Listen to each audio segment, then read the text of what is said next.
At exactly the moment Washington announced a breakthrough with Tehran, the battlefield did not go silent.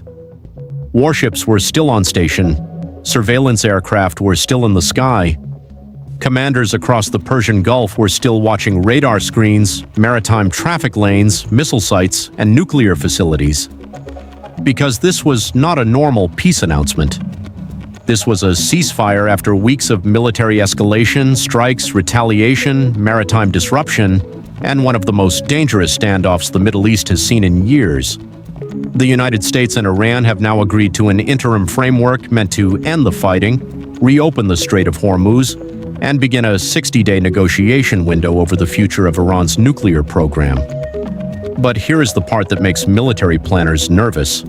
A signed memorandum does not erase missile batteries. It does not move warships overnight. It does not instantly restore trust between two countries that were just trading fire. And it definitely does not remove the possibility that one mistake, one radar lock, one militia attack, or one failed inspection could pull the region back toward war.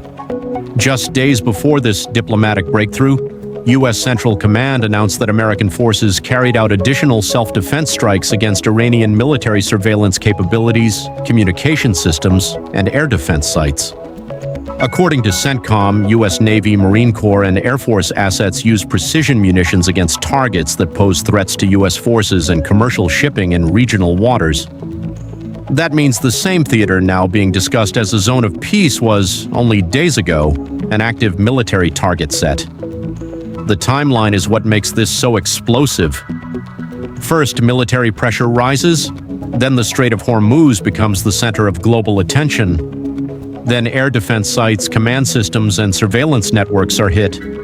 Then, almost suddenly, officials announce a framework to end the war. To the public, it looks like diplomacy. To the military, it looks like a high-risk freeze frame in the middle of a battlefield. The Strait of Hormuz is the real center of gravity.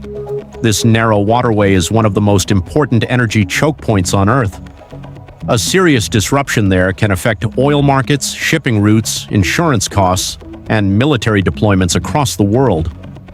Under the reported agreement, Iran is expected to help restore maritime traffic in the Gulf and Gulf of Oman, while the United States ends the naval blockade and begins limited sanctions relief.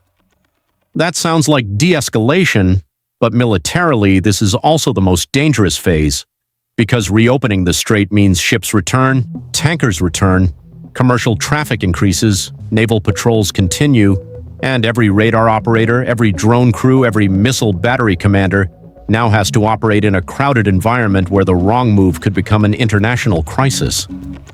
At the same time, Iran's nuclear program remains the hardest unresolved issue.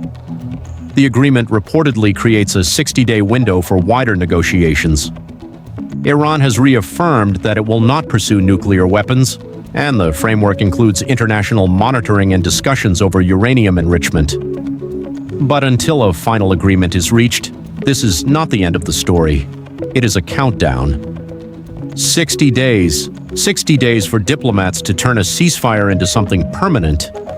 60 days for inspectors, negotiators, military planners, and intelligence agencies to test whether this deal is real. 60 days where every provocation matters, every satellite image matters, every naval movement matters, every statement from Washington, Tehran, Jerusalem, and the Gulf capitals matters, and behind the scenes, the United States is not treating this like a normal peace deal.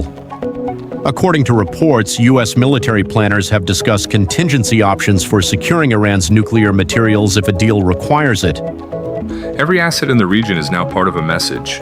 Peace is possible, but the United States is not lowering its guard.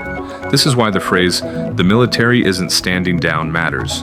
Because standing down would mean reducing force posture, scaling back naval patrols, and trusting that diplomacy alone is enough to prevent another crisis. That is not what appears to be happening. Instead, the Middle East is entering an entirely new phase. Not full-scale war, not lasting peace, but a tense military pause. A pause where commanders remain on alert. A pause where carrier strike groups continue operating. A pause where surveillance aircraft still monitor the region day and night. A pause where missile defense batteries remain active. A pause where intelligence agencies analyze every satellite image, every radar contact, and every military movement. Iran must now demonstrate that commercial shipping through the Strait of Hormuz can continue safely. The United States must prove that it can protect freedom of navigation without triggering another military confrontation. Israel continues watching Iran's nuclear program closely. The Gulf states remain cautious, knowing any collapse in negotiations could place them back on the front line of another regional conflict. That is why this agreement is only the beginning. Military planners understand that the next 60 days could determine whether this becomes a lasting diplomatic breakthrough or merely a temporary pause before another dangerous escalation. If negotiations succeed, the Middle East could move toward greater stability. Commercial shipping would normalize. Energy markets could stabilize. Military tensions could gradually decrease. But if negotiations fail, both sides already understand each other's capabilities far better than they did before this crisis. The United States has demonstrated its willingness to strike military targets when necessary. Iran has demonstrated its ability to threaten one of the world's most important maritime choke points. Any future confrontation would begin with both militaries already deployed, already prepared, and already operating at a heightened state of readiness. That makes the next crisis potentially even more dangerous. For now, diplomats continue talking, warships continue patrolling, reconnaissance aircraft continue flying, missile defense systems remain online. Across the Middle East, military commanders are not celebrating. They are watching the Strait of Hormuz, watching military installations, watching regional proxy groups, watching every signal that could indicate whether this agreement is holding or beginning to unravel. Because history has shown that peace agreements can succeed or collapse in a single moment. The headlines may say the crisis is over, but from a military perspective, the mission is far from finished.